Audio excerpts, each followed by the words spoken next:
يسألونك عن الأهلة قل هي مواقيت للناس والحج وليس البر بأن تأتوا البيوت من ظهورها ولكن البر من اتقى وأتوا البيوت من أبوابها واتقوا الله لعلكم تفلحون. يسألونك عن الأهلة، اے پیغمبر تانا سوال کئی دا میاشت پبارکی، قل هي مواقیت للناس والحج، تدے خلقو تو فرمایا چې دا اندازی دی خلقو دا پارا او دا حج دا پارا چې خلق اندازو لگئی وقت بدل شي دا دی پتا ورتو لگی او دا حج ایام دا حج رز ورتا معلومی شي.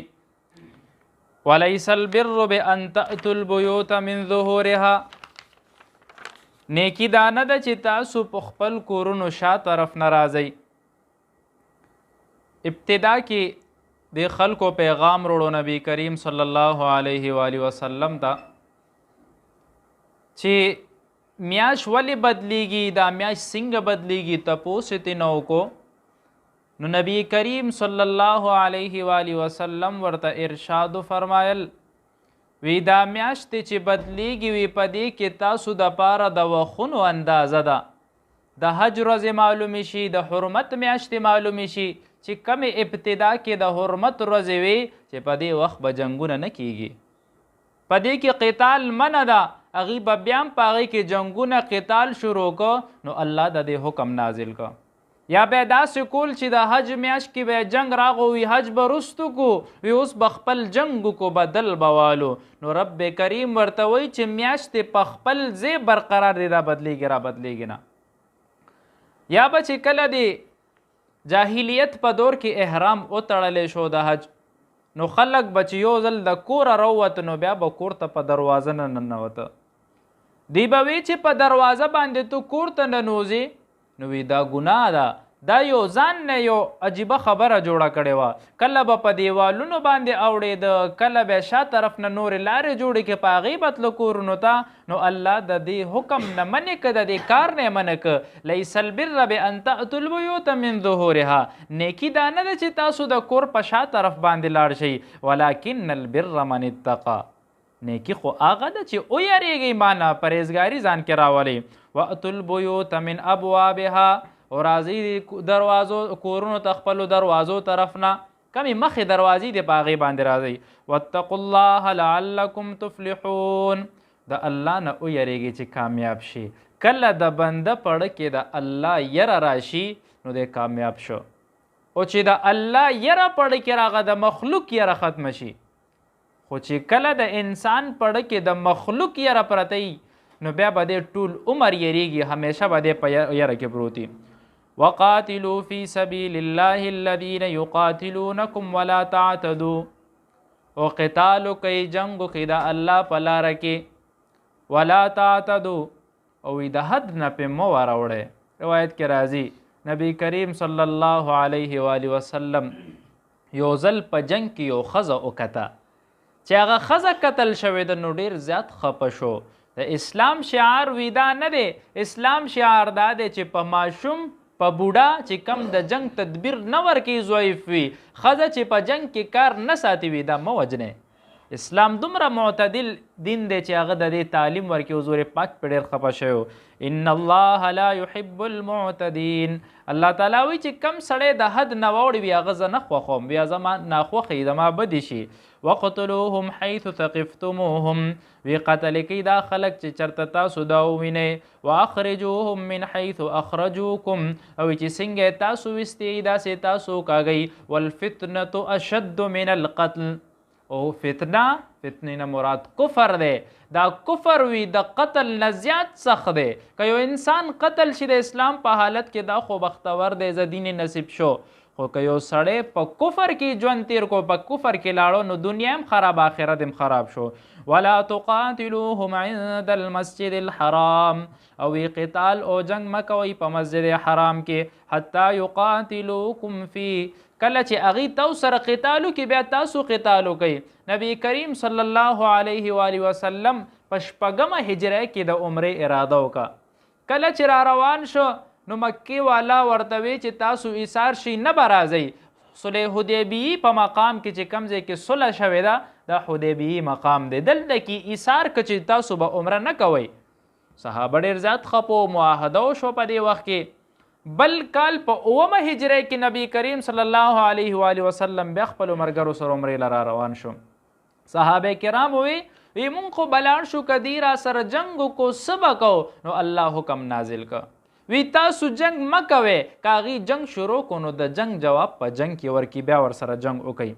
فإن قاتلوکم فقتلوهم وی که چېرته تاسو باندې هغې حمله وکړي نو تاسو هم هغې قتل کوئ. کذلک جزاء الکافرین وی دقه شانتې بدله د منکرانو. فإن انتهوا فإن الله غفور رحیم. او وی که منې شول دی د دې کار نه منې شول ظلم یې ونه کو اسلام یې راوړو الله تعالی غفور و رحیم دی بخنې فیصلې به مو کړي د هغه رحمت خو ډېر لوی دی. وقاتلوهم حتی لا تکون فتنة ویکون الدین لله. وی تاسو دې سره قتال وکړئ جنګ وکړئ تر دې پورې چې دا فتنه پاتې نشي او حکم صرف د الله پاتې شي. فإن انتهوا فلا عدوان الا على الظالمین. که چېرته دا خلک منې شو نو ظالمانو نه علاوه په چا باندې هم سختۍ نشته الله په چا سختۍ نه راولي. مخکینی آیاتونو کې حکمونه چې راغل نو هغه حکمونه د رمضان په باره کې وو. بیا په دې کې چې راغه نو هغې نه پس ته بیا د هلال رؤیت هلال باره کې خبره وشوه چې یاره تاسو عبدالله ابن عمر صاحب وی حضور پاک ارشاد فرمایلو چې کله میاش راشي نو وی یو کم دیرشو میاشم راتلی شي د دیرشم راتلی شي خو که د یو کم دیرشو په شپه باندې تاسو سپوږمۍ وکته نو اختر وکئ یا روژه ونیسئ یا میاشم بدله شوه او که نه وي اسمان کې چېرته داسې ورېځه راشي یا په اسمان کې چېرته تیاره راشي تاسو ته ونه ښکاري بیا 10 ورځې پوره کړئ. نو د اسلام میاشتې د اسلام تاریخونه چې دي نو هغه 10 دي. د دې حکم تیر شه بیا دې پسې چې کوم حکم راځي دا د حج دی. د حج دا تذکره لویه ده خو یو څو خبرې به په دې کې اوس دلته وکړو. حج کله چې فرض شه نو دا په 9مه هجره کې فرض کیږي. حضرت ابراهیم علیه السلام چې کله د بیت الله تعمیر کوي نو الله تعالی ورته فرمای اے ابراهیم وی ته په مقام ابراهیم باندې ودرېږه. تفسیر قرطبي دی لیکلی دی وی چې ته اعلان وکړه نو هغه ورته وی الله وی زما اوري به څوک وی ته اعلان صرف وکوي رسول زما کار دی وی زه به رسوم. نو هغې چې کله اعلان وکړو الله تعالی ټولو خلکو ته هغه پیغام او رسولو تر نن ورځه پورې خلک راځي. 15,000 کاله مخکې حضرت ابراهیم علیه السلام دا اعلان کړی دی. حضرت عباس رضی الله تعالی عنہ فرمایي وی چې هلته کله هغه اعلان وکړو وی کم سړی لاړ شي هلته تلبیه وی لبیک اللهم لبیک لبیک لا شریک لک لبیک ان الحمد والنعمة لک والملک لا شریک لک. وی کله چې کم سړی هلته دا تلبیه وی د هغه د پیغام جواب هم دا تلبیه ده. د ابراهیم علیه السلام د پیغام جواب دا تلبیه ده. په حدیث کې راځي وی کم سړی صاحب استطاعت وي او وی دې سړی حج اونکو نو حضور پاک وی دا سړی چې کله مري نو په داسې حالت کې به مري چې یهودي به وي یا به نصراني وي. چې مال در سره شته دولت در سره شته الله تا باندې فرض کړی دی نو ته به حج کې پتا باندې دا لازمه ده. حضور پاک یو ځل اعلان وکړو وی په تاسو باندې حج فرض کړی شو. یو صحابي ورته وی اے د الله رسوله هر کال حضور پاک خاموشی اختیار کا. بیا وی اے د الله رسوله هر کال حضور پاک خاموشی اختیار کا. چې په دریم ځلې ورته وی حضور پاک ورته وی که ما درته نعم ویلی وی او مې درته ویلی په هر کال په در باندې فرض و بیا به در کې دومره طاقت او استطاعت نه و چې حج له راتلی خو چې کومه خبره زه درته وکم بس په هغې باندې عمل کوئ په هغې کې نور تپوسونه مه کوئ. د عبادت مقصد دا دی د عبادت نچوړ دا دی چې یو سړی بندګي وکړي او د الله تعالی د نعمت شکر ادا کړي او په دې حج کې هغه بندګي او د الله د نعمتونو شکر انسان ادا کی ځکه لوی سفرو کې خپله ښځه بچي والدین کور هر څه پرېږدي لاړ شي لوی سفر وکړي خپل مال پکې ولګوي هلته کې طوافونه وکړي د کفن غوندې یو دو ټوټې د وجود نه تو کړي ځان کې عجز راولي او د الله د نعمتونو شکریه ادا کړي نو دا چې کم د نعمت شکر ادا کیږي نو دا د اصل عبادت مقصد دی او دا نه چور دی عبادت په دوه قسمه دی یو هغه عبادت دی چې کم مالی وي او کم جاني وي په حج کې مالیم دی او جانیم دی مال بم لګي او د خپل ځان تکاوټ بم کې حج په چا باندې فرض دی حج چې فرض کیږي نو په عاقل بالغ په صحتمند مسلمان باندې په دې وخت کې فرض کیږي چې کله د سره دومره مال وي چې دی حج وکړي او حج چې دی وکړي او حج لذي نو د سره دومره مالم پکار دی چې کم د نان او نفقه والا خلک دی اهل او عیال دی هغوی ته دومره مال پرېږدي چې د واپس راتګ پورې هغوی په هغې ګزاره کولی شي بعضې خلک زمونږ په غلط فهمۍ کې مبتلا دي هغوی وایي یاره وي حج له په دې وجه باندې نظم خلکو له به تحایف روړې خلکو له به شیزونه روړې بیا به خیراتونه نشي کولی دا شیزونه پکې لازم نه دي چې تا سره دومره مال شته پتا باندې حج لازم دی او یو اهم خبره دا ده چې حج سره مال زیاتیږي ګورې کمیږي نه عمرو سره مال زیاتیږي دې سره مال کمیږي نه حضرت آدم علیه السلام چې کله حج کړی دی د هندوستان نه څلوېښت حجونه کړي دي پیدل یې کړي دي حضرت جبرائیل امین ورته وی وی اے آدم علیه السلام وی الله تبارک وتعالی وی په دې باندې 90,000 کاله مخکې د دې ځای مونږ باندې حج کړی دی نو مطلب بیت الله تعمیر ډیر زور دی هغه وخت نه حج کیږي خو فرضیت د دې په نهمه هجره کې راغلی دی نهمه هجره کې نبی کریم صلی الله علیه و آله وسلم باندې آیات نازلیږي چې آیات نازل شو نو د حج فرضیت پې راغه حضور پاک ته مصلحت په بنا ایساریږي ابوبکر صدیق صاحب حج للیږي هغه سره قافله کې کسان ځي په بل کال باندې په 10مه هجره کې حضور پاک حج کوي او حضور پاک د حج ته حجت الوداع ویلې کیږي دا هغه حج دی چې د دې نه یو څو میاشتې پس ته حضور پاک بیا د دنیا نه رحلت کړی دی نو لوی عظیم عبادت دی حج کله یو سړی بدبخته سړی هغه وي چې کله اسې فضول ایساریږي زمونږ خلک اکثر وي یاره چکر له به لاړ شو څوک وي لندن ته به لاړ شو څوک وي دوبۍ ته به ټور وو څوک وي یو بل ځای ته به لاړ شو هغه ځای دپاره پیسې شته دی خو بیت الله دپاره پیسې نشته یو کس زه مخکې ځل چې عمرې له تلی وم بیا الحمدلله الله فضل وکړو په بل کال بیا لاړم نو هلته یو ملګري ته بل کس وی ویره وي ده سره پیسې زیاتې شوي دي وي دی ولې ځي حجون لوی بس یو ځل عمره وکړه که نه وي بس دا ډېره وه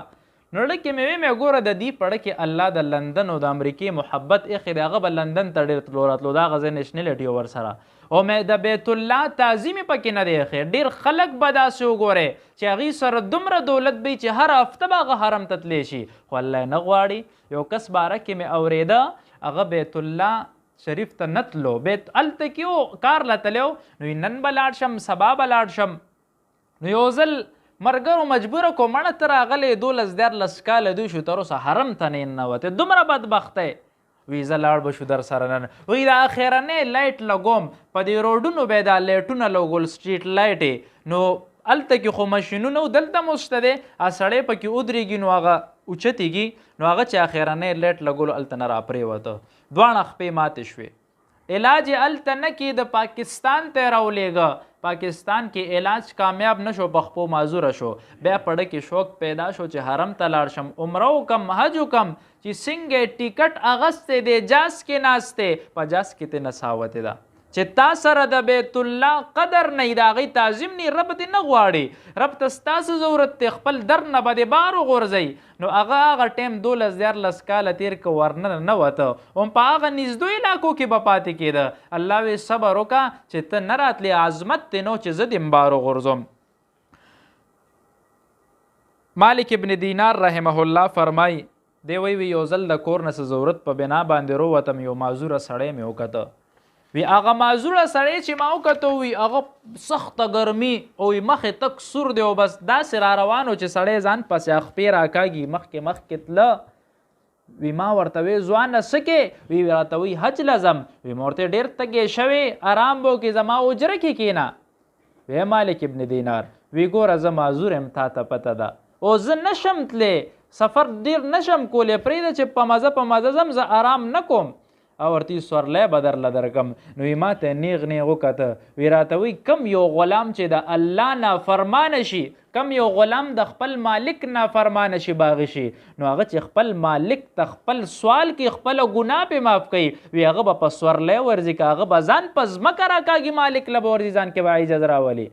او ورته خامخا به هغه ځان په ځمکه راکاږي، وی زم د رب ګناهګاره یم، وی زه ویم چې ځان په راښکلو بوزم بیت الله شریف ته. وی اتفاقا په دې کال زه حج له لاړم، وی چې کله لاړم شیطانان مې وویشته، وی خلک د چا نه راچاپېره دي، وی مې څه کې وي دا یو سړی دعا غواړي،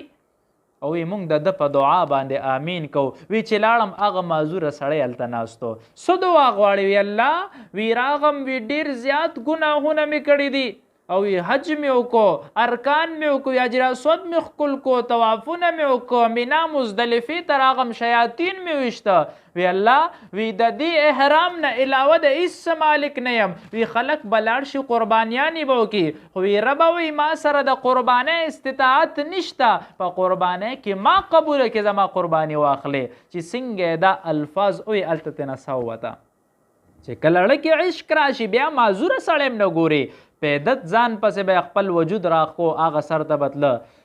حسین احمد مدني رحمه الله چې کله څوک د مدني صاحب نوم اخلي نو د هغې په ذهن کې حسین احمد صاحب راځي. د ده پړه کې دی وایي زما به دومره شوق کېدو چې حج له لاړ شم. وي خلک به چې حج له تله داخلې به یې کولې، وي زه به ډېر زیات پریشان وم. مې چې ګوره ما سره دومره وسایل نشته چې حج له لاړ شم، دومره استطاعت مې نشته چې حج له لاړ شم. وي ډېر زیات پریشانه به وم. وي روټۍ به خوند نه راکوله، وي شپې به خوبونه نه راتله. ما وی خلک به اوس مینا ته ځي، اوس به مزدلفې ته ځي، خلک به اوس طواف کوي، اوس به دا چل کوي هغه چل به کوي، هغه د حج ټوله نقشه به مې په دماغو کې تاوېده.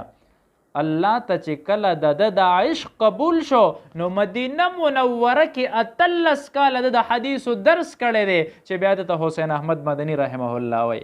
الان کې د مدینې نو و د هندوستان د فن شویم په هندوستان کې دی، خو الله چې یو سړی بیا غواړي او د هغه پړه کې دا تړپ او د عشق پروت الله بیا ځان ته نږدې کړي. حج چې دی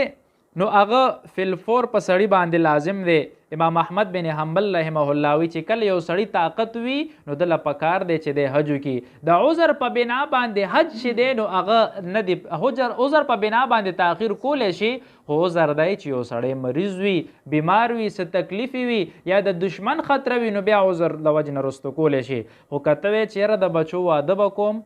کور به جوړوم، نو دا عذر نه دی. ته به اول حج کې، خو که چېرته حج ورځې راغې تا پیسې جمع کړې وي او په هغې کې تا حج ونه که نو خیر دی، عذر دی چې پیسې د بینک کې جمع کړي او بیا د ټیکټ کې نوم ونوتو، دا هم خیر دی، دا هم تاخیر نه دی، په دې نه ګناهګارېږي. خو چې تا پیسې جمع کړي چې د بچي واده به اول وکم بیا به حج وکم، نه اول به حج کې. خو که پیسې دې خوړلې وي د بچي په واده کې بیا په هغه وخت کې صاحب نصاب نه وي نو په دې وخت کې څه شته نه. خو که یو سړي چېرته حج اراده کړې وي صاحب نصابي حج ونه کو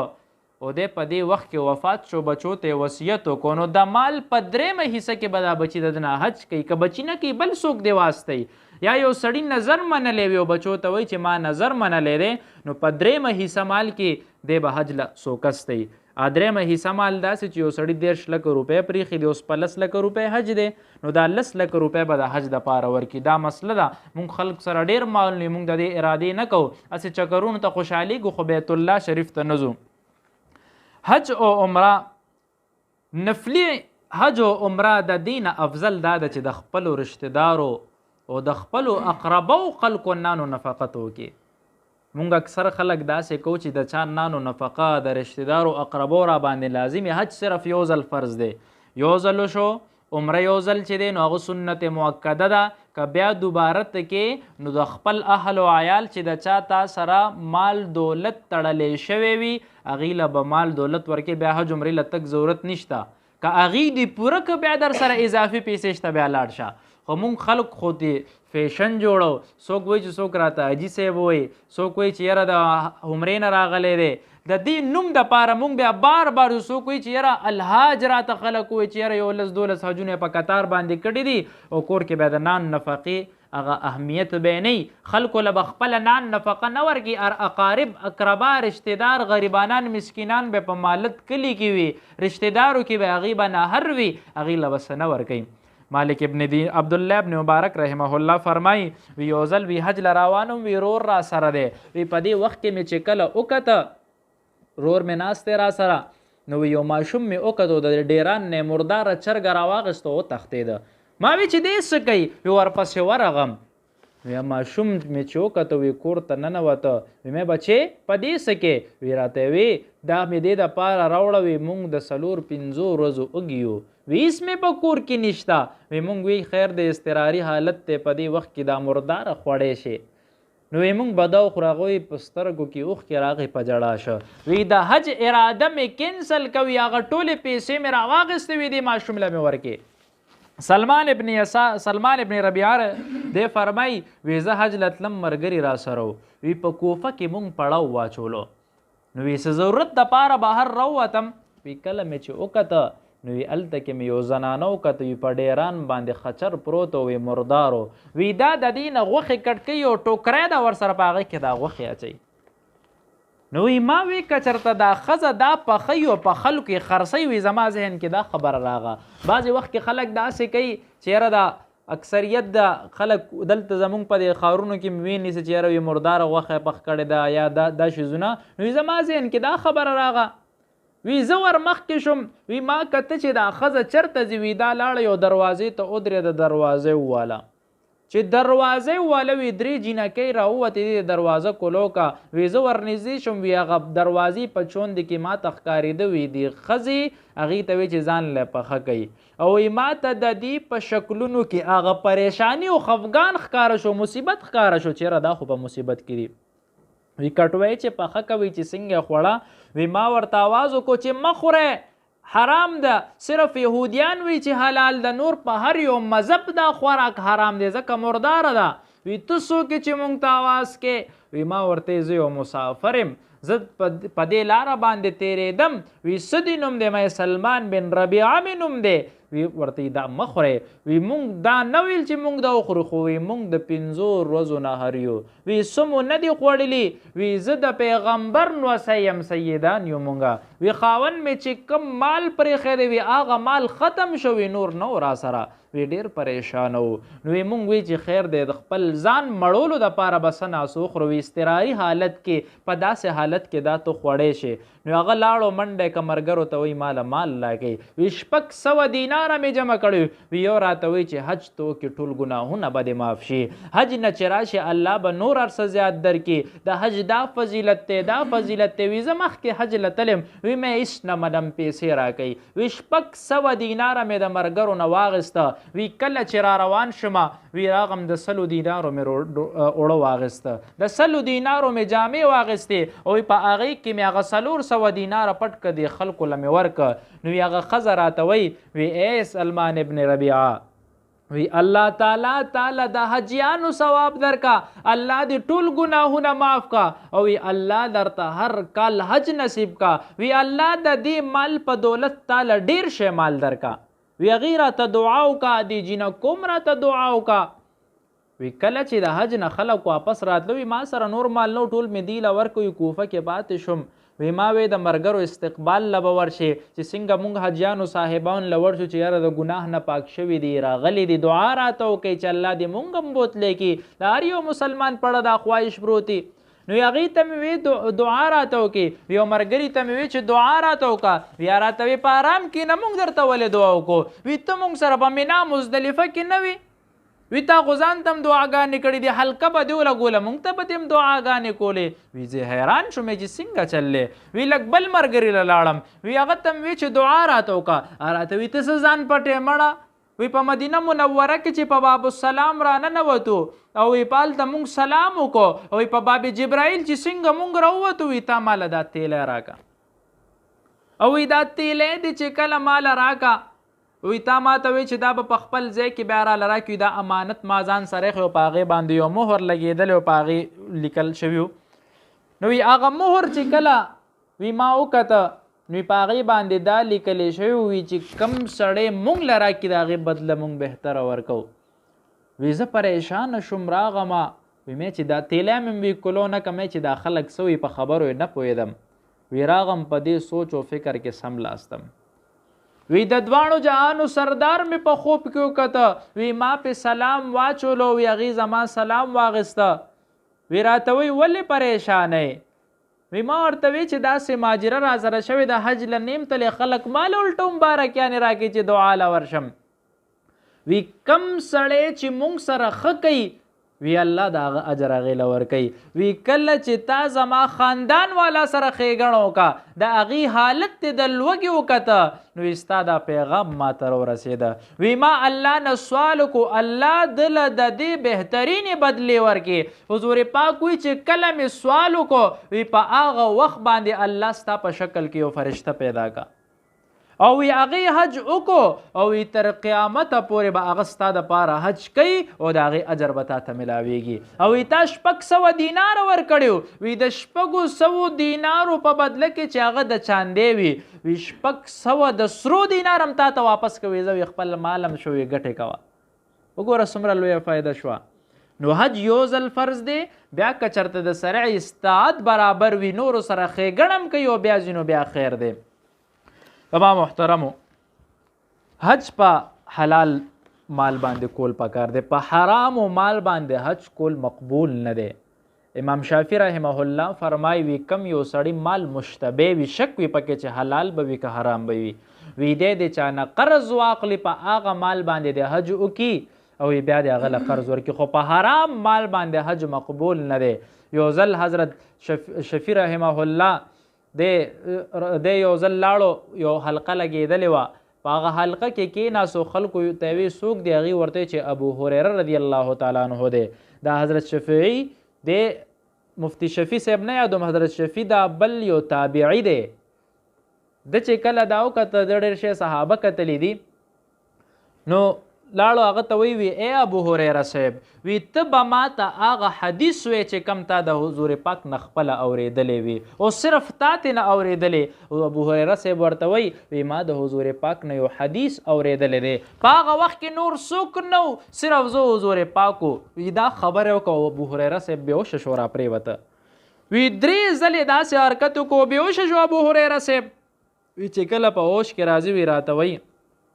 وی ما د دواړو جهانو سردار نه واورېده وی اول هغه 3 خلک ثلاثة اول خلق الناس وی هغه 3 خلک چې کم الله پیدا کړی دی تسعرهم یوم القیامت فی النار